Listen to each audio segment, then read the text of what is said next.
be here this morning. Are you excited? Yeah. You seem excited. Either that or you've had way too much caffeine. Thanks for being here on Off Script with Debbie. We have another great episode today, and I'm excited for this episode. I'm excited for our speaker we have, because it's all about Mr. and Mrs. in ministry. The hashtag was added by younger people on my creative team. I would have never said this because I am sleeping with the pastor just seems wrong. But if you're the pastor's wife, you should be. Okay, I just thought I'd put that out there. If you're not, we need to get you some help, okay? But today we're going to talk about ministry. We're going to talk about communication. Yeah. Oh, I know. You're all here because you're needing it, and you wish your husbands were there, or here. But you wish your husbands were here, and we could also let them watch this later, and that will help them. But, I always try to remember when I hear something good, I need to take it myself first before I think of everyone else that needs it. But I have something to ask you in the audience. I had a question. I found this, and I thought, this is an interesting thing. Who has a better relationship, do you think, with their spouses? Pastors with money or pastors that struggle with money and don't have money? Okay? So who do you think? I'm just thinking if you have money, you have no problems, right? So how many think if you have money, it's not as bad? How many think if you don't have money, you communicate better?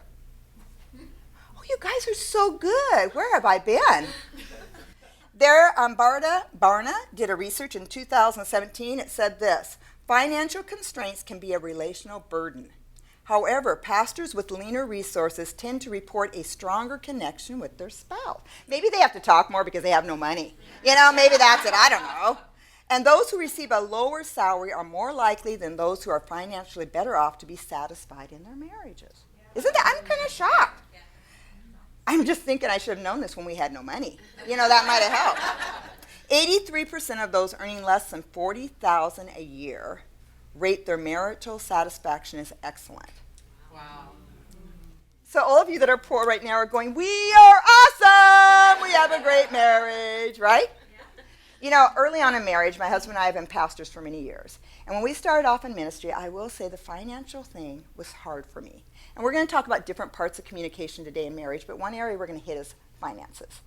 And I struggled with that. I found for me personally, my personality, who I am, my happiness depended on how much was in my checking account. It really did. And I struggled with that. And I realized being in ministry and really living a life of faith, I needed to get control of that. Because sometimes there might be money, but other times there might not be money. And it was a spiritual moment with me, with Jesus, and prayer. And I said, I don't want to be bound up anymore by these feelings and control. I don't want finances to control my emotions. Right. And I really just prayed about it. And the Lord just set me free. I have to be honest, had set me free. Where my husband said, we're not going to pay. We're going to pay the staff, but we're going to have to wait a week to get paid.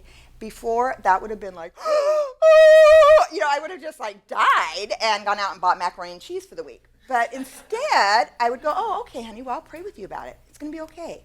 It just changed. And it wasn't me, but it was Christ in me that helped me change. And you know what happened from that? Amazing miracles happened in my life. And I remember one that was huge. We had 2 daughters. And you want your daughters to have good teeth because you want them to get married later on and leave the home. And they need to find someone. So due to some situations, they had inherited not great teeth from their mother. And my one daughter needed braces. And we had figured out we could do the monthly payment, but we needed $800 down. And we didn't have it. That was like $8,000. And we started praying. And that week, the UPS man scraped the side of my car. Now, he comes over to me, he goes, I don't want to put this on my insurance. Can you get it? What do you do with the car when you have to? Oh, estimated how much it is, and I'll just write you a check. I guess you're not supposed to do that, but I did that. Because I was in a small town and you trust everyone, even the UPS man. And so I said, okay. So we got it estimated. He wrote me a check for $800. Now, you're saying, but you have this bad scratch. No, my husband wiped it out. You never knew. It was a 10-year-old man. It had lots of scratches. You never knew. We took that $800 from the UPS man. We put it down on her braces. And she did go to Northwest, and she found a husband, and she's married today. Praise the Lord. So, but those little things where some people say, oh, well, that just happened. No, I believe God blessed us in special ways as we had faith in him and gave our finances to him.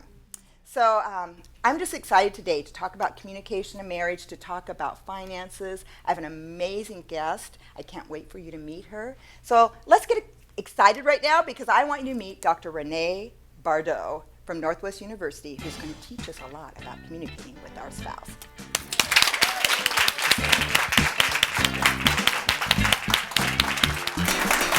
Hey. I'm so glad you're here. I'm so glad to be here. Thank you. I am so excited to introduce you to my friend. She was one of my guest professors in a class I took at Northwest University, and the minute she walked in the room, I fell in love with her. Because I get a little bored in class, and when she walked in, within 10 seconds, she was all over the room. She was excited to be there, and I'm like, oh my word, I didn't need to go get a Starbucks. This is gonna be great. You were delightful. So I wanna introduce you to Dr. Renee Bardot. Yes. And she is a professor at Northwest University. And I want to make sure I get this right, so I'm going to let you know what she does. She has a PhD in communications from North Dakota State University. She's an assistant professor of communications in the Communication Studies Department at Northwest University. Woo. And there's something more exciting about it. Her passion lies in researching positivity and resilience in relationships. You've been researching relationships for quite a while. She looks young, but she's an old soul. And what are some of the challenges married couples face regarding their communication? Well, so a lot of research looks at our marriages are complicated, and we're living in a busy world, and busyness is actually one of the first things that we see happening because we have all these things and we're overscheduled and we have schedules on our phones now, right? And so there is a lot of research that's saying we're really busy, and that's starting to take a toll on our relationships. And I actually have a colleague who does this really fun research. She actually looks at Christmas letters that you write to somebody else and say, hey, this is how busy my family is and all this stuff we've done this year. Do you read those when people send them to you? Well, for the most. No. I mean, they're 20 pages long, but yeah, go ahead. I try, right? Yeah. And you look and you skim, right? But it's like you're reading the newspaper sometimes. And so you really want to, but so her research looks at all of the ways we talk about busyness in our relationships. And busyness is something, and so with that, I mentioned schedules on our phones. Technology is another challenge that we're facing today because it changes. I think every time I think I figured out my phone, there's a new app, or my children are like, Mom, like I would never use that. And so I'm like, well, I don't even know what to do. And so with our relationships, because it changes so fast, we don't know if it's helping our marriages or hurting our marriages or a little of both. So a lot of research is looking at that. But my favorite, which you said that I look at, one of the problems that we have is talking about money. And arguments about money, research says if you argue about money in your relationship, it actually impacts your relationship worse than any other kind of fight that you can have. So when you're fighting about money, even like worse than sex? Well, really? Says, I mean, I don't know. The research says. No, that's not personal information from me. That's from someone I was mentoring talked about that. Yes. Yes. So, and more than any other kind of argument, the research says all the arguments you can have, money is the one that's the worst. Would you agree, audience?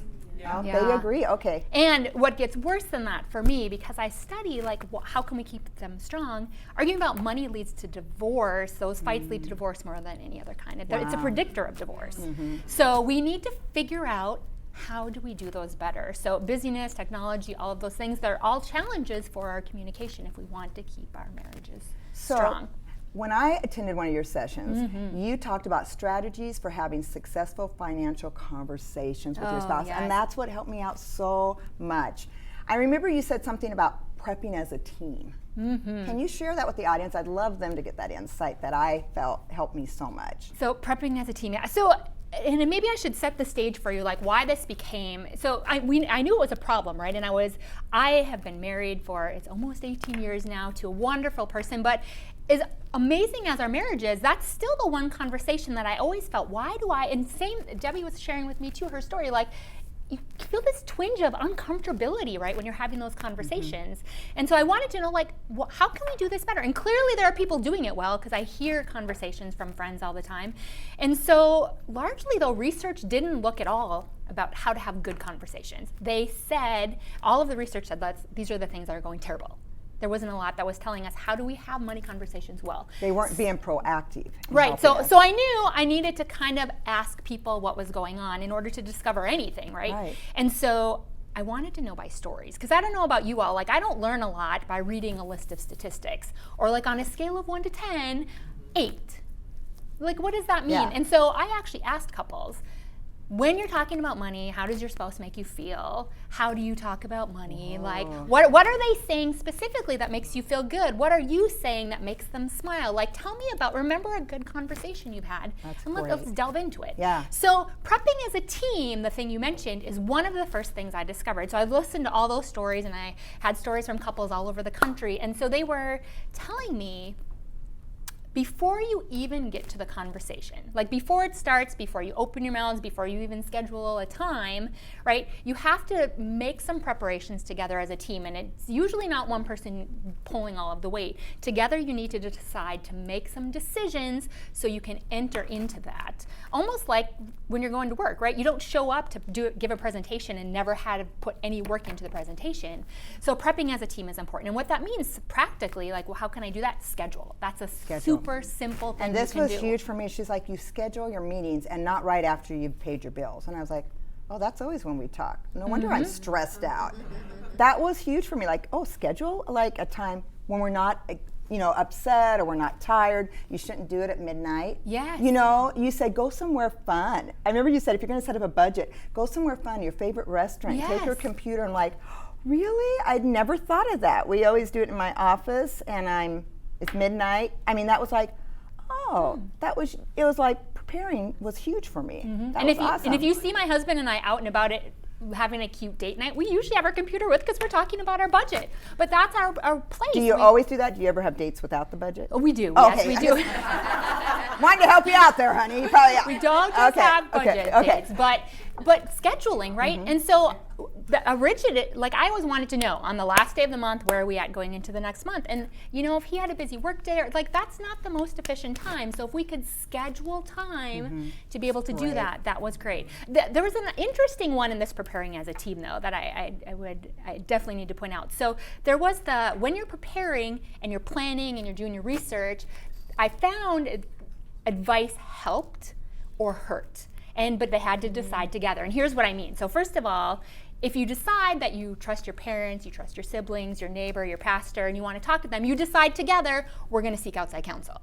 But there was a large group, about half of the people said, yes, we're going to decide together, we're going to consult other people. But about the other half are like, no, we never, ever talk about budget with anybody else outside of our unit. And that is our agreement, but we've made that agreement together. So you can see the stress that can happen if they've made this agreement, but somebody talks to mom. Whoa. Yeah, so this Oh, that was like, we've all done that, huh? Yes, I've done that. My husband would, yes. Yeah. One other thing you told me is to take off the wife hat and put on the budget hat. Because we go into it more like a wife-husband, you just bring some of those emotions with you too. Like, he didn't tell you look cute the night before, so I'm bringing that emotion in with me, instead of just, now I have my budget hat on.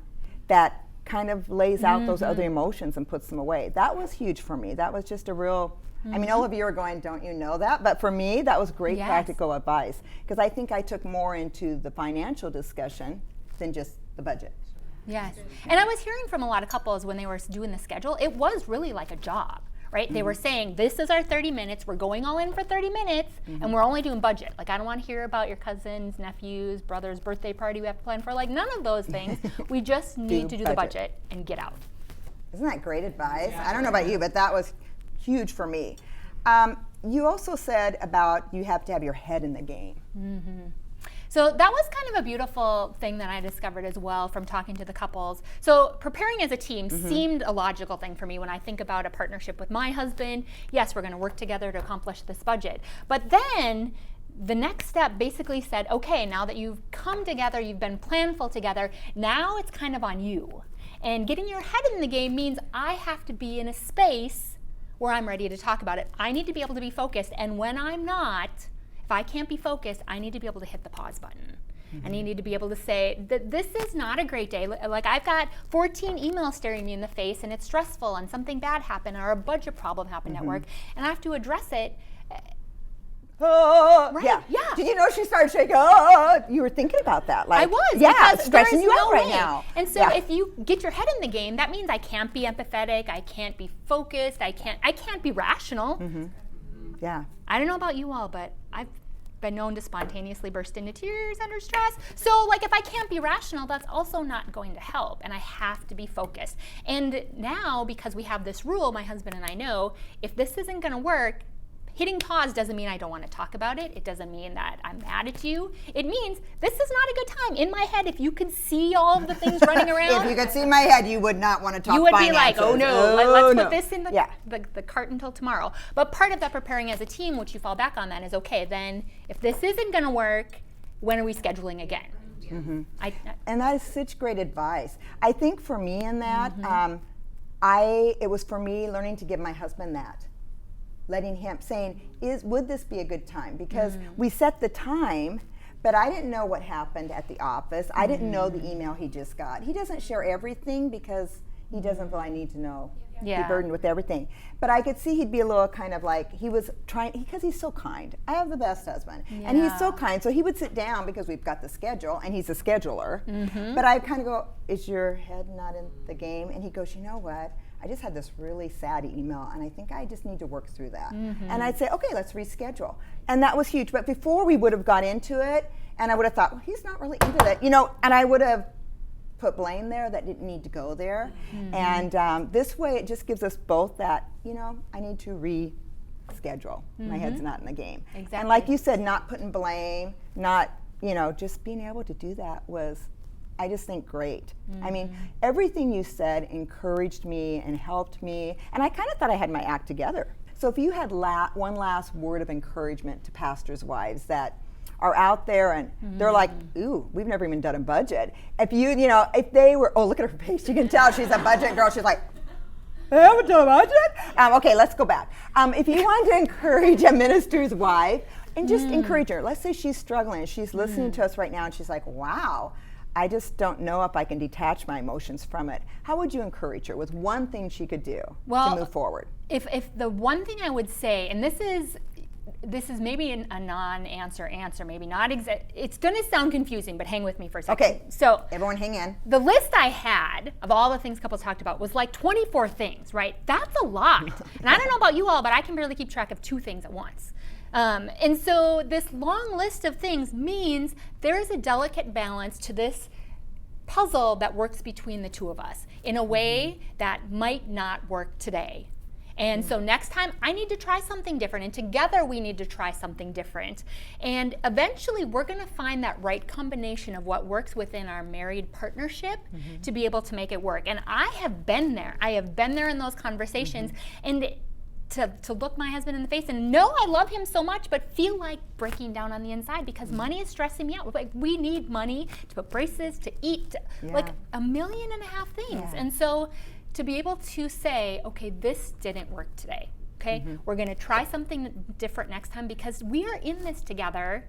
God has a plan for us working through this, and sometimes there's beauty in that mess, right? We're learning about each other in the things that aren't working, and we're continuing to try things to make it better. So, but I so appreciate everything that you've said. I know that it's going to encourage pastors' wives. And I'm hoping it does. I know it will. And I just thank you for being here. If nothing else, you helped me. So, like I said, hey. But I know many will be encouraged by what you have to say. And thank you for doing the research. I know God led you in that because I truly feel that it's a gift that you are giving to others now to really help them understand that finances doesn't have to be that scary thing that none of us want to talk about. But it can be that thing that really draws us closer to our husband and helps our marriage be even better. So let's give a great hand to Dr. Renee. Thank you. Hey.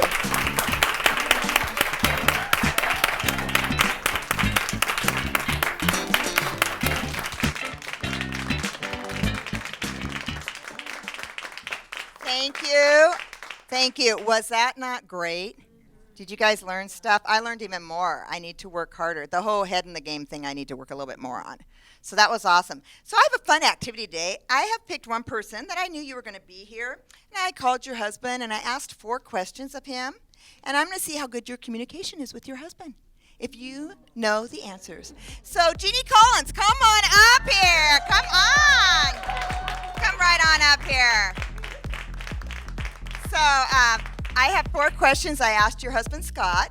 Scott and I were in a cohort together and went to a college together, so I knew I could connect with him and call him, and he wouldn't think it was weird. Some of your other husbands might have thought, why is Debbie calling me? So I called him and asked him 4 questions. Now, if you get 3, we're going to give her 3. Okay, if you get 2 right, we might even let you win this. But your choice of what you get to win is either a $50 Cheesecake Factory gift card. Is this awkward? No, don't be awkward. Or Hamburger Helper. So here, you hold these just so you can kind of know what you might get to win. Okay, are you ready? Yeah. So let's see how good your communication is with your husband. So I asked your husband this question. Who is more likely to spend money, you or your husband? It would be me. Oh, she got that right. He said Jeannie. He didn't even hesitate, sorry. So what is the most expensive gift you've ever bought your husband? It's going to be one of 2 things. Okay, well, pick one. Pick one. Just pick one.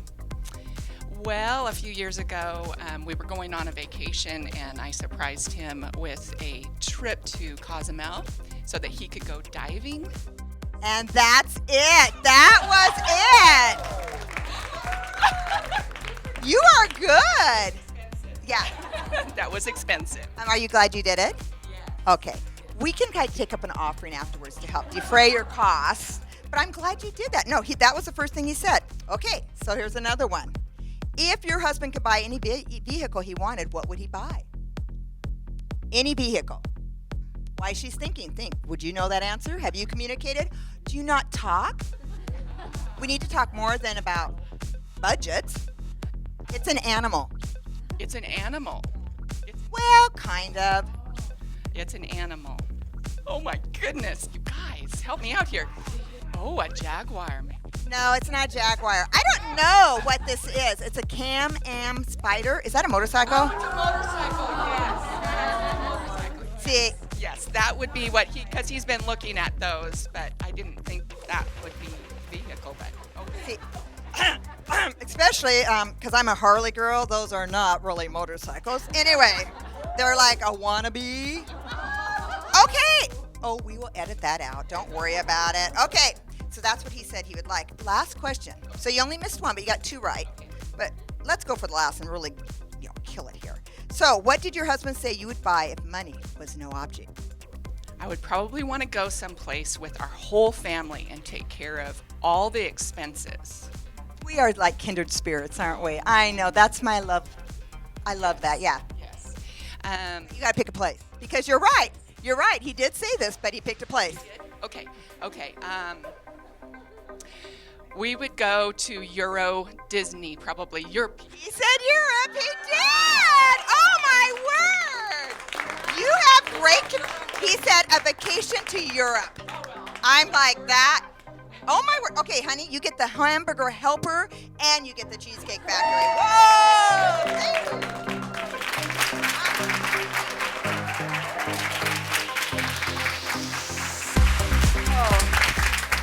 So ladies, what a fun time we've had today talking about Mr. and Mrs. in ministry. I am sleeping with the pastor. I want to thank you for being here, and I have a scripture to leave with you. It's found in Ecclesiastes 7:11. It says, wisdom is even better when you have money. Did you know that scripture's in the Bible? But both are benefit you as you go through life. And I thought about that with finances, with communication. We need to have finances, and it's okay to have money, but let's use it wisely. Let's communicate about it, and let's be a team as Mr. and Mrs. in ministry. So I do have a little something for some of you, because as we were doing this, I noticed some of you were sweating. And I know the whole talking about finances, that's hard on some of you. So I have a little mud mask for you to take home that's going to relax you when you get home. Eat a little chocolate, put on your mud mask, and then schedule an appointment with your husband to talk about the budget. Thanks for being here at Off Script with Debbie. Yay! Here you go.